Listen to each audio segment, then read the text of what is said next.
நீங்கள் பார்த்து கொண்டிருப்பது உங்கள் கம்ஃபர்டர் டிஜிட்டல் சேனல். உங்கள் மெய்யான தேற்றரவாளர். Subscribe to Jesus Redeems YouTube channel and click the notification bell. Watch Jesus Redeems programs in Tamil, Hindi and Kannada languages in Comforter Digital TV. Listen to our 24/7 Comforter radio broadcast and subscribe to Evangel OTT and watch hundreds of Christian short films and videos and be blessed. Download Comforter TV and radio app today. Make use of Jesus Redeems programs available on various social media platforms. Spread the revival fire.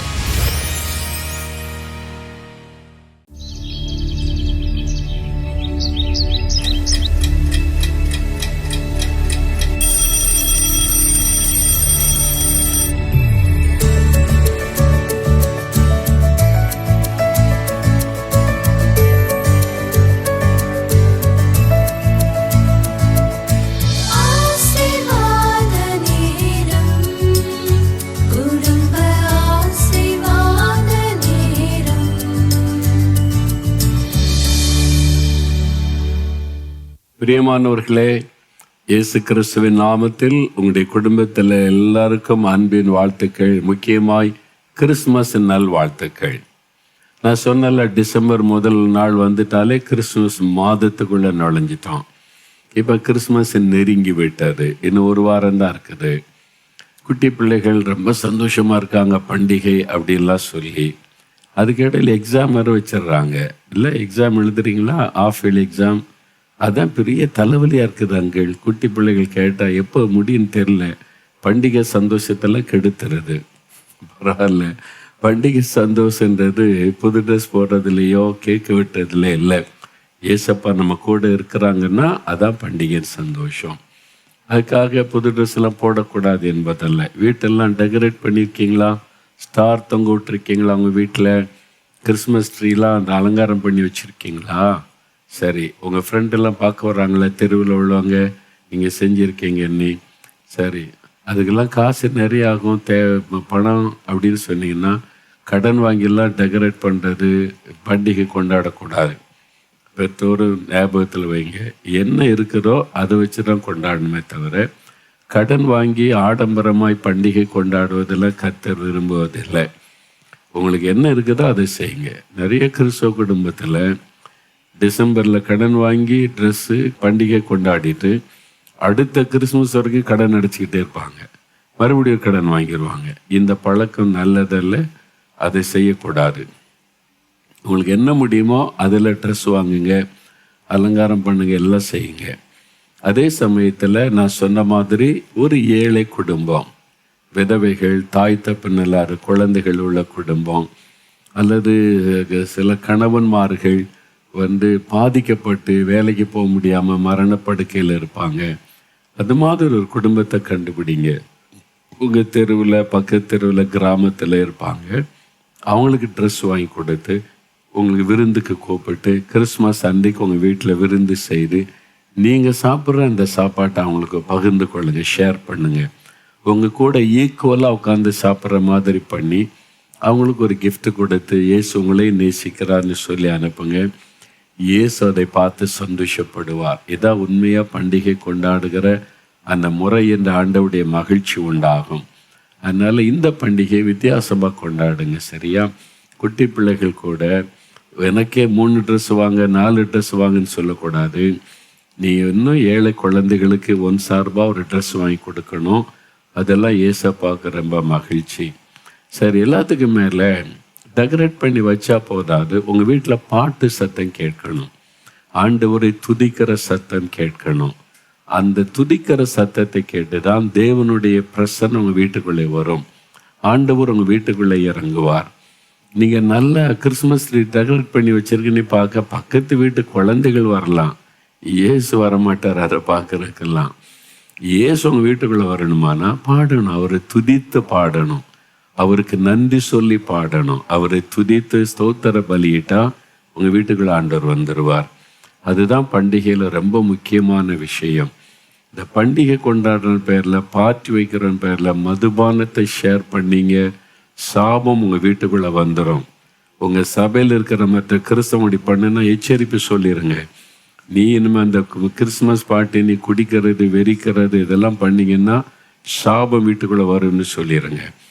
அதுக்காகவே இயேசு வந்தார். நம்ம குடிச்சு வெறிச்சு அந்த பாவத்தில் ஈடுபடுவதற்கு ஆண்டவரை மகிழ்ச்சி ஆக்கணும். அதனால் அவர் துதித்த பாடணும். நாங்கள் பாருங்க, இயேசு விடுகிற குடும்பம், நாங்கள் உங்களோட சேர்ந்து துதித்த பாட வந்திருக்கிறோம். குட்டி பிள்ளைகள் எல்லாம் ரெடியாக இருக்கீங்களா? தெரிஞ்ச பாட்டு தான் பாட போகிறாங்க. பெத்தலையில் பிறந்தவரை போற்றி துதி மனமே, இருதயம் ஆண்டவரை துதிக்கணும். ஏழ்மை கோலம் எடுத்து வந்த ஆண்டவரை துதித்து பாட போகிறோம். சேர்ந்து பாடலாமா? கைத்தட்டி பாடுவோம்.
உள்ளத்தின் ஆழத்திலிருந்து அவரை துதித்த பாடுவது. என்ன பாட்டியை மாற்றி விட்டாங்க அப்படின்னு பார்க்குறீங்களா? ஆறீரோ ஆறீரோன்னு இயேசுவை தூங்க வச்சுக்கிட்டே இருக்கமா? அவர் தூங்குவதும் இல்லை, உறங்குவதும் இல்லை. அவர் நமக்குள்ள வாழணும். அதனால தான் துதிங்க, ஆராதனை ஆராதனைன்னு துதிக்கணும். அதான் ரொம்ப முக்கியம். அது ஒரு காலம், அந்த ஆரம்ப காலம். இப்போ எழுப்புதல் காலம். இப்போமா அதே மாதிரி பாட்டு பாடி இயேசுவுக்கு தாலாட்டு பாடலாம் பாடிட்டு கூட. இப்போ எழுப்புதல், ஆண்டவர் ஆராதிங்க, துதிங்க, ஜெபிங்க, அந்த மாதிரி ஒரு காலம். சரியா? இன்னொரு பாட்டு கூட பாட போகிறாங்க. அவங்களோட சேர்ந்து நம்ம எல்லாரும் சேர்ந்து பாடுவோம். அந்த பாடல் ஆரிவர் ஆராரோ இந்த அவனியோர் மாதிடமே. ஒரு நல்ல ஒரு பாடல். இந்த அர்த்தம் நமக்கு கொஞ்சம் புரியுறது கஷ்டமாக இருக்கும். அந்த தமிழில் எழுதியிருக்காங்க. நீங்கள் அதை தொடர்ந்து பாடும்போது அதனுடைய அர்த்தம் விளங்க. சேர்ந்து பாடலாமா? ஓகே.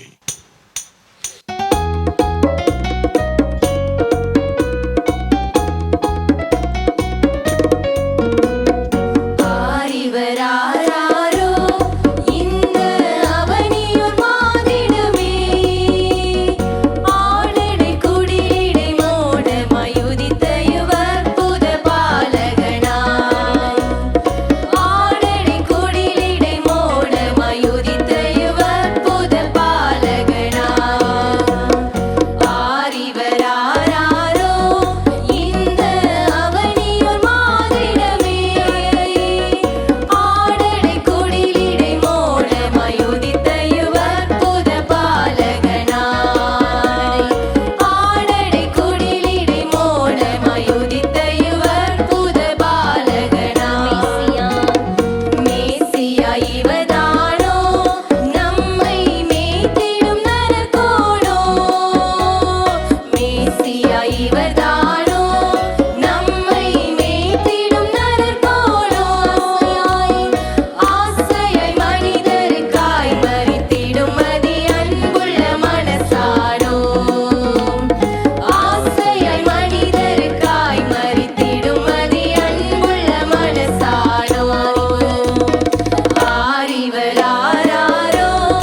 அற்புதமான ஒரு பாலகன் நமக்காக இந்த உலகத்தில் இயேசு பாலகனாக பிறந்தார். நமக்கு ஒரு குமாரன் கொடுக்கப்பட்டார். அவர் அதிசயமானவர், ஆலோசனை கர்த்தா, வல்லமுள்ள தேவன், நித்திய பிதா, சமாதான பிரபு. இயேசுக்கு அவ்வளவு பெயர்கள் கொடுக்கப்பட்டார். ஒவ்வொரு பெயரும் அவருடைய அன்பை, அவருடைய குணத்தை, அவருடைய ஆசீர்வாதத்தை நமக்கு வெளிப்படுத்துகிற ஒரு பெயர்கள் தான். அந்த பெயரை சொன்னாலே ஒரு ஆசீர்வாதம் உண்டாகும். இந்த நாளில் அந்த பெயர்களையெல்லாம் தியானித்து நம்ம செபிக்கணும். சரி, இந்த நாளில் இந்த கிறிஸ்துமஸ் காலத்தில் காணப்படுகிற சில குடும்பங்களை பற்றி தியானித்து வருகிறோம். இல்லை, சகரியா எலிசபெத்து குடும்பம், அப்போ கன்னிமரியாள், அவங்க எவ்வளோ முக்கியமானவங்க, இல்லை ஆசீர்வதிக்கப்பட்டவங்க, தெரிந்து கொள்ளப்பட்டவங்க. கர்த்தர் அவங்களை தெரிந்தெடுத்து எவ்வளோ பெரிய பாக்கியத்தை கொடுத்தார், அதை தியானித்தோம். இன்னொரு குடும்பம் இருக்கிறது, இன்னொரு நபர் இருக்கிறாங்க. யார் தெரியுமா? அவங்க யோசேப்பு. இல்லை, ரொம்ப முக்கியமான நபர். நிறைய சமயத்தில் அவங்கள மறந்துடுறோம், ஆனால் அவங்க ரொம்ப முக்கியமானவர்கள். அவங்க பெரிய ஒரு தியாகத்தை செய்தவர்கள், அதை மறந்துடக்கூடாது. கன்னிமரியாள் அவங்க ஒரு தியாகம் பண்ணாங்க. அதே மாதிரி யோசேப்பு ஒரு பெரிய தியாகம் பண்ணி இருக்கிறாங்க. மத்தேயு 1 அதிகாரத்தில், மத்தேயு 1 அதிகாரம் 18 வசனத்திலிருந்து 21 வரைக்கும் நான் வாசிக்கிறேன் பாருங்க. இயேசு கிறிஸ்துவனுடைய ஜனனத்தின் விவரமாவது, இயேசுவனுடைய தாயாகிய மரியாள் யோசேப்புக்கு நியமிக்கப்பட்டிருக்கையில் என்கேஜ்மெண்ட் பண்ணியிருக்கிறாங்க. அவர்கள் கூடி வரும் முன்னே இன்னும் திருமணமாகலை. அவள் பரிசுத்த ஆவியினாலே கர்ப்பவதி ஆனாள் என்று காணப்பட்டது. பரிசுத்த ஆவியானவர் நிழலிட்டு அவங்க கர்ப்பவதி ஆயிட்டாங்க. அப்போ இந்த செய்தி தெரிஞ்சிட்டு, சிலருக்காவது தெரிஞ்சிடும்ல, இது மூடி வைக்கிற விஷயமா, மூட முடியாது. அதனால அந்த செய்தி தெரிஞ்சிட்டு, பக்கத்து வீடு, எதிர் வீடு, மரியாள் கர்ப்பமாக இருக்கிறானா, இன்னும் கல்யாணமே ஆகலை, யோசேப்புக்கு நியமிக்கப்பட்டு இருக்குது, இப்போவே கர்ப்பமாக இருக்கிறாளாம், ஏதோ தேவதூதன் வந்தான் சொன்னான்னு சொல்கிறாங்க, இதெல்லாம் இப்படி நம்புகிற மாதிரியா இருக்குது அப்படின்னு சிலர் பேசியிருப்பாங்க. சிலர் சொல்லியிருப்பாங்க, அங்கே பைபிள் இருக்குல்ல, கன்னிகை கர்ப்பவதியாகி குமாரனை பெறுவாள் என்று மேசியா பிறப்பை குறித்து ஒரு சிலர் சொல்லியிருப்பாங்க. சிலர் அப்படியும் பேசியிருப்பாங்க. இந்த நிந்தைகள் அதெல்லாம் கூட மரியாள் சகித்திருக்க வேண்டியது அவசியமாயிற்று. இப்போ யோசேப்புக்கு செய்தி போயிட்டு, அவள் புருஷனாகிய யோசேப்பு நீதிமானாக இருந்து அவளை அவமானப்படுத்த மனதில்லாமல் ரகசியமாய் அவளை தள்ளிவிட யோசனையாயிருந்தான். அதாவது இஸ்ரவேலில் இப்படி ஒரு கன்னிகை கர்ப்பவதி ஆயிட்டான்னு சொன்னால், யாருன்னு தெரியல, அவள் தன் கற்பை இழந்துட்டாள்னு சொன்னால், அதை சபை நடுவில் கொண்டு வந்து நிறுத்தி கல்லெறிந்து கொன்னுருவாங்க. ஆமாம், கல்லெறிந்து கொன்னுருவாங்க. எவ்வளோ பெரிய ஒரு ரிஸ்கான ஒரு காரியத்துக்கு மரியாள் தன்னை அர்ப்பணிச்சிருக்கிறாங்கன்னு பார்த்தீங்களா? யாராவது கம்ப்ளைண்ட் பண்ணி, சம்மந்தப்பட்டவங்க போய் கம்ப்ளைண்ட் பண்ணி ஊர் கூட்டம் கூடி எனக்கு நியாயம் செய்யுங்க, பாருங்க இவ என்னை ஏமாத்திட்டான்னு சொல்லிட்டா அவங்க எப்படி சொல்ல முடியும்? இல்லை, எப்படி நம்புவாங்க? இது தேவதூதன் வந்தான், பரிசுத்தா நடந்ததுன்னா எத்தனை பேர் நம்புவாங்கன்னு நினைக்கிறீங்க? எதிர்க்கிறவங்களும் அது மாதிரி பொறாம உள்ளவங்களும் இருப்பாங்க. அப்போ கல்லறிந்து கொல்லுகிற சூழ்நிலை. அதற்கும் மரியாள் தன்னையா அர்ப்பணிச்சிருக்கிறாங்க பார்த்தீங்களா? அதான் அவங்க ஸ்திரீகளுக்குள்ளே ஆசீர்வதிக்கப்பட்டவர்கள். இப்போ யோசேப்புக்கு தெரிந்து விட்டார், இவங்களை பற்றி கம்ப்ளைண்ட் பண்ணணும், அவமானப்படுத்தணும், இவங்களை அழிக்கணுமானா ஒரே ஒரு நபரால் தான் முடியும், யோசேப்பு. அவங்க போய் கம்ப்ளைண்ட் பண்ணால் போதும், ஊர்க்கூட்டம் கூடி தீர்மானம் பண்ணி கல்லறிஞ்சு கொன்னுருவாங்க. இப்போ இந்த செய்தி யோசேப்புக்கு வந்த உடனே அவரால் முதல்ல நம்பியிருக்க முடியாது. மரியாள் இவ்வளவு நல்ல ஒரு பெண், எவ்வளோ பரிசுத்தமான பெண், தேவனுக்கு பயந்து நடக்கிற பெண், ரொம்ப தாழ்மையானவங்க, யார்கிட்டையும் அனாவசியமாக பேச மாட்டாங்க, ரொம்ப அமைதியாக இருப்பாங்க, அன்பாக இருப்பாங்க. அவங்க தப்பு பண்ணியிருப்பாங்களா? இவருக்குள்ள ஒரு யோசனை, குழப்பம். அப்போ ஏன்னா இது உண்மைன்னு நிரூபிக்கிற மாதிரி காரியம் நடக்குது, அவங்க கர்ப்பமாக இருக்கிறது உண்மை, அது தெரிஞ்சிட்டு அப்புறம் எப்படி நம்பவும் முடியல, நம்பாவும் இருக்க முடியல. யோசேப்பு ஒரு பெரிய கலக்கத்தில். அந்த குடும்பத்தில் உள்ள என்ன பேசியிருப்பாங்க யோசேப்பு கிட்ட யோசேப்பு சரிப்படாது, உடனே வந்து இந்த கல்யாணத்தை நிறுத்திடு, நீ பேசிடு, கம்ப்ளைண்ட் பண்ண அப்படிலாம் குடும்பத்தாரே சொல்லியிருப்பாங்கல்ல. அவனுடைய பெற்றோர் இருந்திருப்பாங்க, கூட பிறந்தவங்க இருந்திருப்பாங்க, உறவினர்கள் இருந்திருப்பாங்க. அந்த ஊருக்குள்ளே அந்த சின்ன கிராமம் தானே அந்த காலத்தில். அன்றைக்கி ஒரு பெரிய பட்டணமாக இருக்க நாசரேத், அன்றைக்கி ஒரு சின்ன கிராமம். அப்போ நீ யோசிப்பார், இவ்வளோ மத்தியில் யோசேப்பு எல்லாருக்கும் யோசிக்கிறார், குழப்பமாக இருக்கிறார். ஆனால் அவர் ஒரு நீதிமானாக இருக்கிற மனிதர்.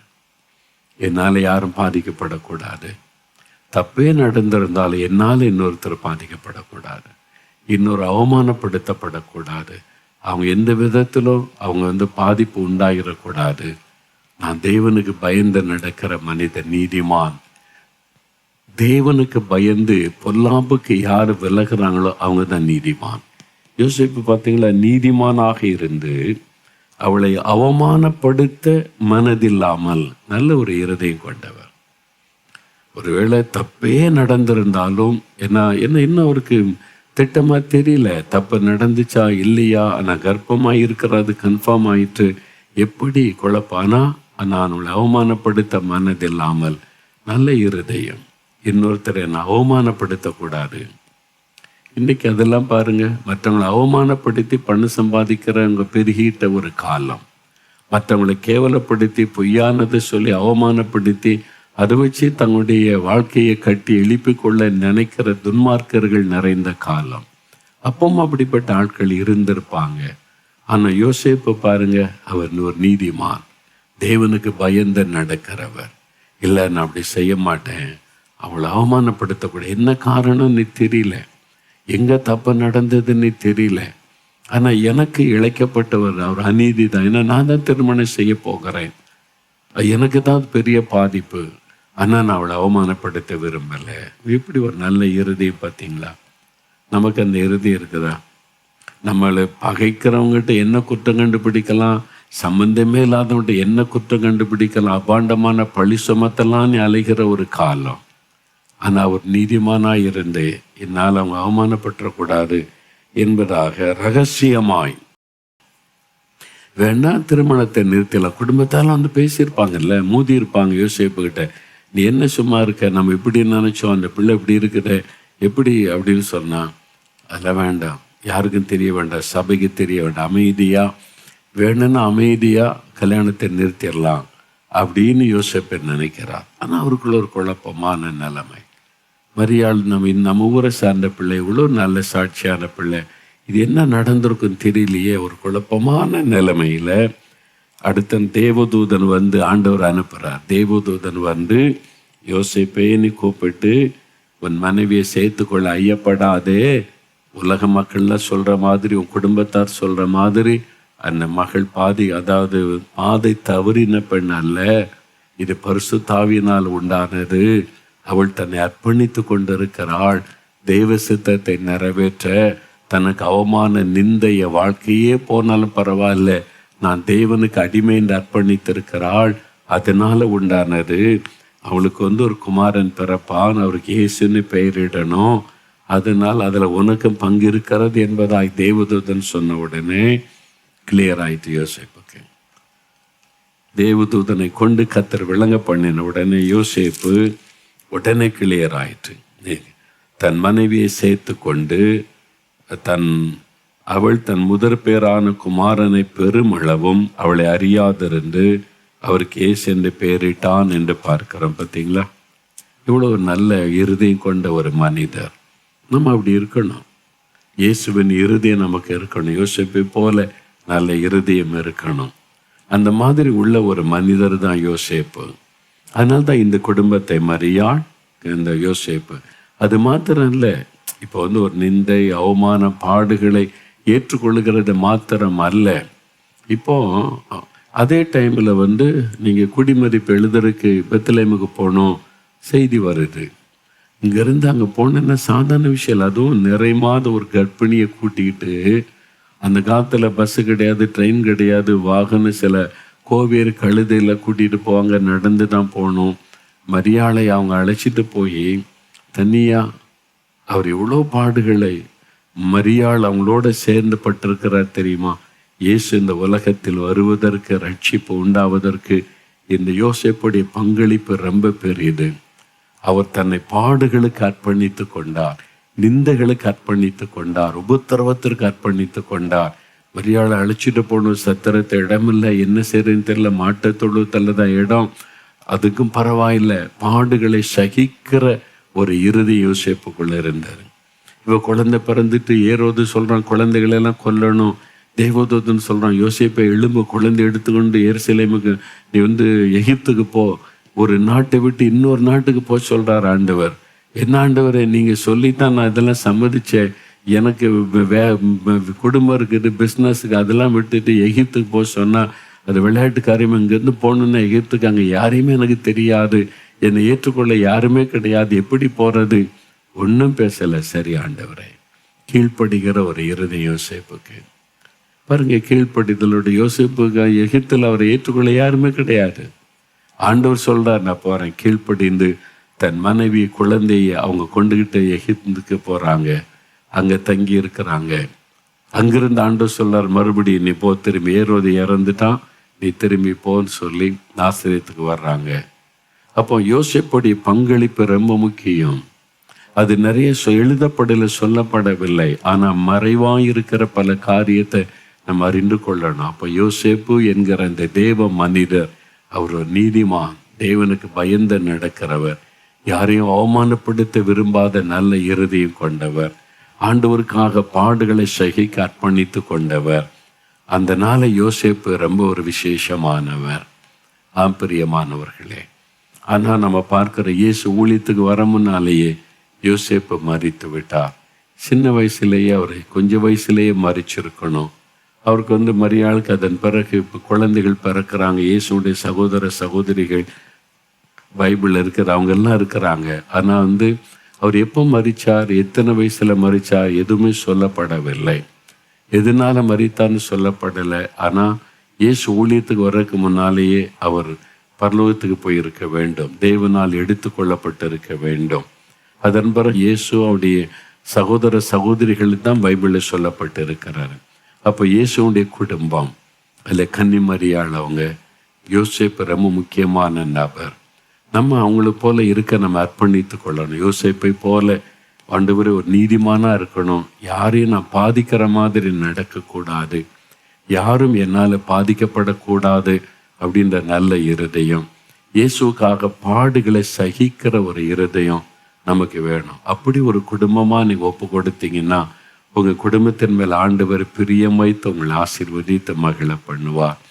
இப்போ நம்ம செபிக்க போகிற ஆண்டோடைய சமூகத்தில் உங்களுடைய தேவைகளை எழுதி வைத்து கொள்ளுங்க, ஆண்டவருடைய பாதத்தில் வைத்து நாம் செபிக்கலாம்.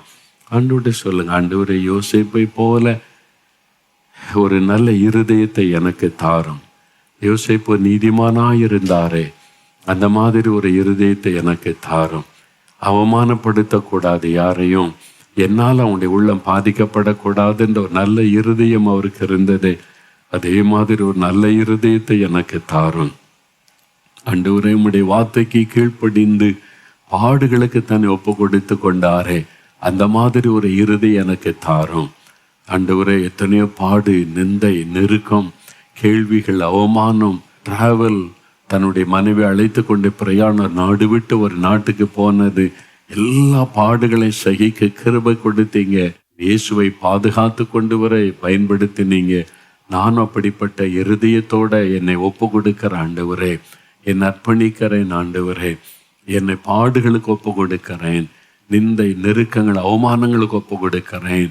நான் எந்த விதத்திலும் மற்றவர்களை துக்கப்படுத்தாதபடி நான் வாழ்கிற நல்ல இருதயத்தை எனக்கு தாரும். இப்போ என் குடும்பத்தை ஆசீர்வதி, என் குடும்ப தேவைகளை சந்தியும். இந்த பண்டிகை காலத்தில் கடன் பிரச்சனை எல்லாம் நீங்கட்டும், இன்னும் கடன் வாங்கக்கூடாது, பணப்பிரச்சனைகள் தீரட்டும், வியாதிகள் மாறட்டும். ஆண்டவரே, ஆஸ்பத்திரி நீ அலைகிறோம், அதெல்லாம் நீங்கட்டும், மாறட்டும். தடைப்பட்டிருக்கிற நன்மைகளை வாய்க்க பண்ணும். பிள்ளைகள் எக்ஸாம் எழுதுறாங்க, வெற்றியை கொடுத்து ஆசீர்வதியும். ஜெபமண்ணுங்க, குடும்ப காரியத்தை ஒப்பு கொடுத்து ஜெபமண்ணுங்க. தகப்பனே, அருமையான இந்த மகன், இந்த மகள் தங்களுடைய குடும்பத்தின் காரியங்களை உம்முடைய பாதத்தில் வைத்து செபிக்கிறாங்க. இதில் அற்புதம் செய்யுங்க. இதுல விடுதலை கொடுங்க, தேவைகளை சந்திங்க. இந்த நாள்ல ஒரு அற்புதம் செய்து மகிழ பண்ணி உடைய குடும்ப மகிழ்ச்சியோடு இந்த பண்டிகை நாட்கள்ல சந்தோஷமாய் ஆலயத்திற்கு செல்ல, துதிக்க, பண்டிகை கொண்டாட கிருபை கொடுங்க. அதுக்கு தடையாயிருக்கிற சகல காரியங்களும் இயேசுவின் நாமத்தில் மாறட்டும். ஆண்டவர் ஆசீர்வதிச்சிட்டீங்க, தொட்டுட்டீங்க, அதற்காய் நன்றி. அவங்களுடைய வேண்டிக் கொண்ட ஒவ்வொரு காரியத்தில் அற்புதம் செய்றீங்க, அதற்காய் ஸ்தோத்திரம். உம்முடைய பிரசன்னமும் பாதுகாப்பு இந்த குடும்பத்தோடு இந்த தாங்கி நடத்தட்டும். நீர் விரும்புகிறபடி மெய்யான ஒரு கிறிஸ்துமஸ் பண்டிகை கொண்டாட இந்த பிள்ளைகளுக்கு கிருபை கொடுத்தருளும். இயேசு கிறிஸ்துவின் நாமத்தில் ஜெபிக்கிறோம் பிதாவே, ஆமேன், ஆமேன். என் ஆத்துமாவே கர்த்தரை சோஸ்திரி, என் முழு உள்ளமே அவருடைய பரிசுத்தமுள்ள நாமத்தை சோஸ்திரி. என் ஆத்துமாவே கர்த்தரை சோஸ்திரி, அவர் செய்த சகல உபகாரங்களை மறவாதே. ஆமேன், ஆமேன். This program is sponsored by Brother Jones and Family, Bangalore. Happy birthday, baby Jonah Shalom Jones. ஆதியாகமம் 12:2 படி, நான் உன்னை ஆசீர்வதித்து உன் பெயரை பெருமைப்படுத்துவேன் என்று கர்த்தர் சொல்லுகிறார். Brother Kutti Krishnan and Family, Bangalore. யோசுவா 1:5 படி, கர்த்தர் மோசேயோடு இருந்தது போல உங்களோடும் இருப்பாராக. Sister Priya George and Family, United States. உபாகமம் 31:8 படி, கர்த்தர் தாமே உங்களுக்கு முன்பாக போகிறவர், அவர் உங்களோடே இருப்பாராக. Brother Ben Robin and Family, Australia. ஏசாயா 52:12 படி, கர்த்தர் உங்கள் முன்னே போவாராக, இஸ்ரவேலின் தேவன் உங்கள் பிறகே உங்களை காக்கிறவராயிருப்பாராக. அன்பானவர்களே, நீங்களும் தொலைக்காட்சி ஊழிய பங்காளராகிட தொடர்பு கொள்ள வேண்டிய தொலைபேசி எண் 9942246611. இமெயில் முகவரி partners@jesusredeems.org. God bless you.